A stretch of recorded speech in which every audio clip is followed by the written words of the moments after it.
ही घटना दिनांक 22/9/2025 आहे। दुपारी 3 वाजता आरोपी नामे भूमेश्वर पांडुरंग पिसे वय 45 राहणार नरसाळा प्रभात नगर नागपूर याने आपल्या पत्नीचा एका व्यक्तीसोबत अफेअर आहे या संशयावरून धारदार एक कटरने गळ्यावर वार करून खून करण्याचा प्रयत्न केला। ही माहिती जखमी नामे रेणुका भूमेश्वर पिसे यांच्या आईला माहीत पडली। यांच्या आईने दिलेल्या फिर्यादीवरून सदर गुन्हा दाखल झाला आहे। आरोपीला हुडकेश्वर पोलीस स्टेशनच्या मदतीने ताब्यात घेऊन विचारपूस केली व अटक करण्यात आली आहे। पुढील तपासाकरता PCR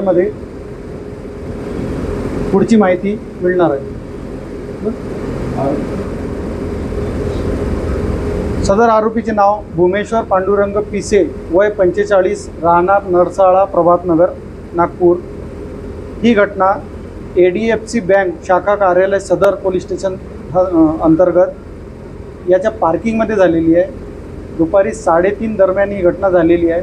ही घटना झाल्यावर तेथील ADFC बँकेचे काही कर्मचारी यांनी नमूद जखमी रेणुका भूमेश्वर पिसे यांना किंग्सवे हॉस्पिटलमध्ये उपचाराकरिता भरती केलेले आहे। सध्या त्यांचा उपचार तिथे सुरू आहे।